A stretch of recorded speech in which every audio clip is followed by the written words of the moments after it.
The movie begins in ancient Rome. An architect named Lucius is failing to come up with new innovations and is struggling with money. Every idea he comes up with is rejected by the clients, who think his innovations are outdated. One afternoon, Lucius's friend brings him to a public bathhouse to unwind. Lucius thinks it is the worst place to relax, since it is filled with loud, naked people. Overwhelmed by the environment, he goes underwater and stays there for a while. Suddenly, he notices a small whirlpool forming on the other side of the tub. He goes to check it out, but is pulled by a strong current. In only a few seconds, Lucius ends up in a tunnel-like place, struggling to breathe. He tries his best to get to the surface and is finally successful. But to his surprise, he is not in a Roman bathhouse anymore. In fact, he is in a modern Japanese bathhouse, filled with old men who are in shock to see him stand naked in front of them. The architect has somehow traveled through time to modern-day Japan. Lucius, who has never seen someone with Mongolian features, assumes that the men are from a flat-face tribe.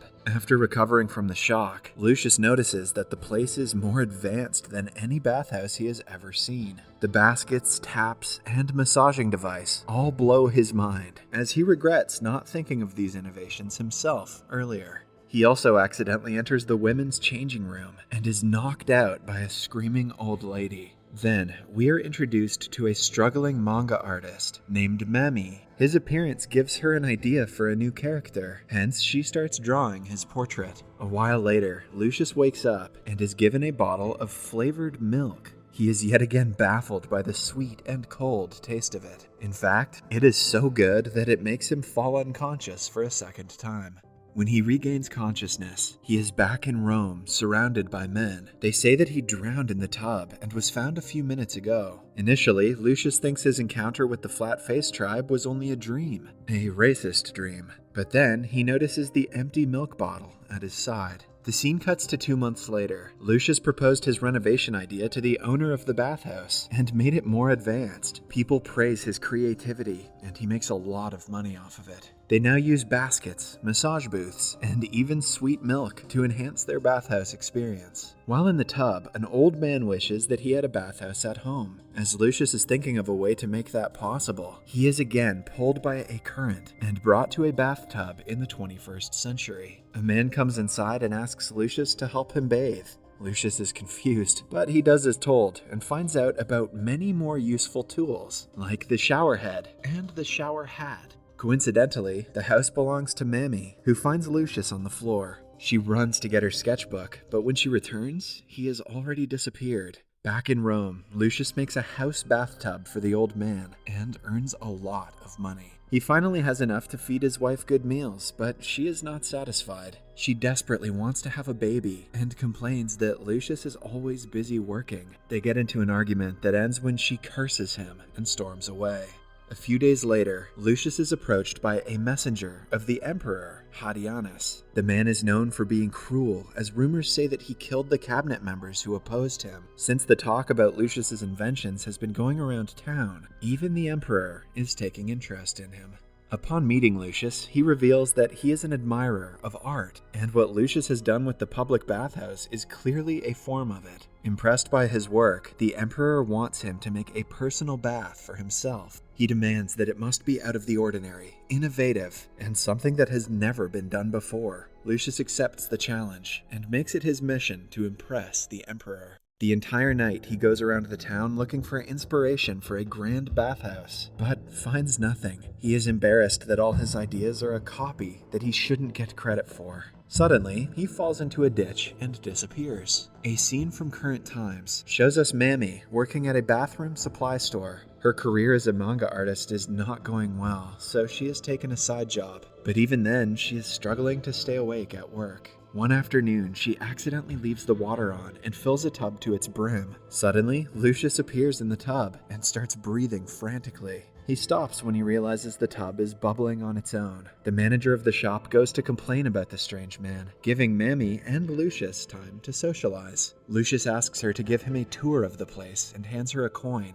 Although Mami doesn't understand his spoken language, she does understand the language of cold hard cash, and she shows him around. Lucius is mesmerized by the urinals and thinks printed toilet paper contains the secrets of the flat-faced tribe's success. I really wish I didn't have to keep narrating that term. But the thing that fascinates him the most is a bidet. When he is on it, he feels like he is in heaven. Copying the idea from everything he saw, he returns to Rome and makes the emperor the best bathhouse of all time.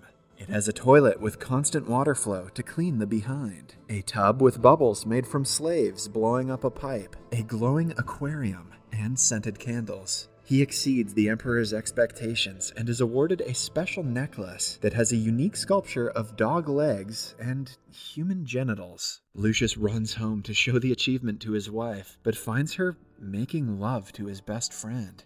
Damn.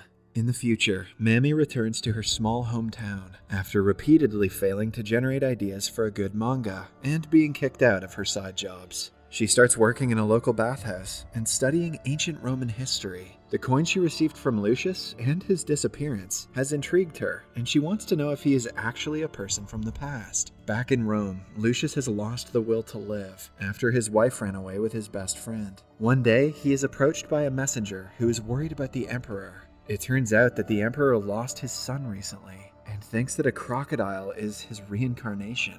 He wants Lucius to design a place where the crocodile can be stored and all of his needs are met. Lucius has to be extra careful with this one, because if the animal dies, all blame will fall upon him and he will be declared a national criminal.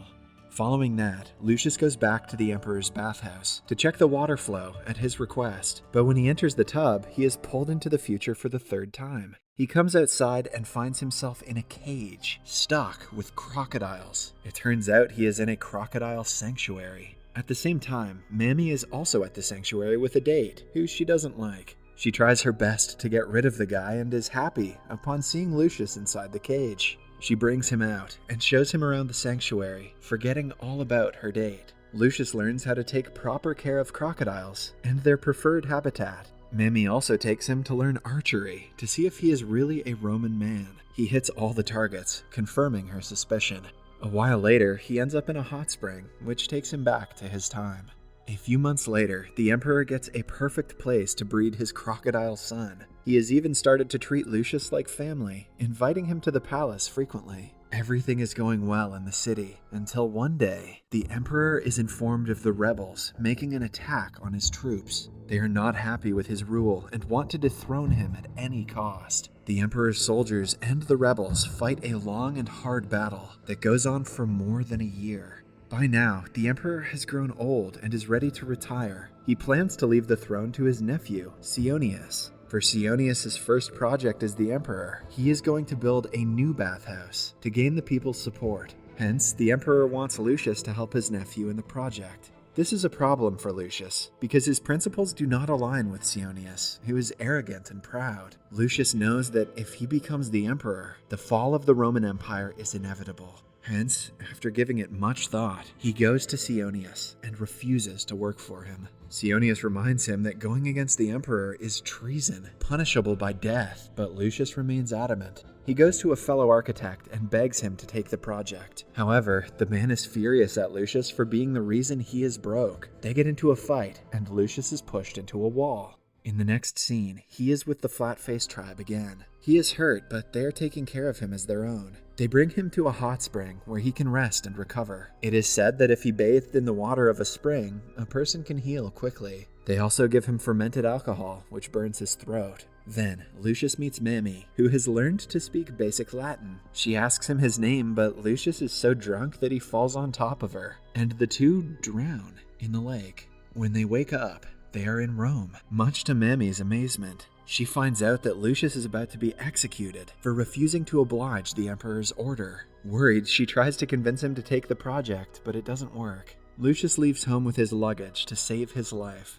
Meanwhile, in Japan, the group of old men are looking for Mammy when they fall into the lake. Like Lucius, they also get stuck in a whirlpool and are brought to the past. Lucius is on his way to a different city when he comes across a natural hot spring on a hill. He remembers the way he was treated by the tribe and realizes that the spring can be useful to the emperor's wounded soldiers. He rushes to Mammy to tell her of his idea, which she agrees with. Following that, Lucius goes to the Emperor and presents him with the vision. He also claims that he was instructed by Antonius to make the spring. Antonius is another possible heir to the throne, who is much more eligible than Sionius. Hence, Lucius wants to make him look better in the Emperor's eyes. After being permitted to make this spring, Lucius, Mammy, and the tribe get to work. In the next few hours, they make the first hut. Gradually, many houses are built around the spring, and they turn into a resting point for the soldiers. The tribe takes care of the wounded and helps them recover quickly. They also use their knowledge of modern medicine to do so. A few months later, the soldiers win the battle against the rebels. They celebrate by drinking and dancing. Lucius and Mammy sit in private and chat for a long time. They have developed feelings for each other over the time they worked together. Lucius is the happiest he has ever been in life. That is, until the tribe suddenly disappears. Mammy also starts vanishing in front of his eyes, but before she does, he tells her that there are several ways leading back to Rome. In the following scene, the Emperor makes Antonius his advisor. Lucius is also awarded in front of the civilians for the bravery he showed in battle. People acknowledge that without him, they would have never won. Meanwhile, Mammy has started a new life in the future. One day, she is walking through the city when she sees Lucius come out of a pond. The movie ends as they meet each other again.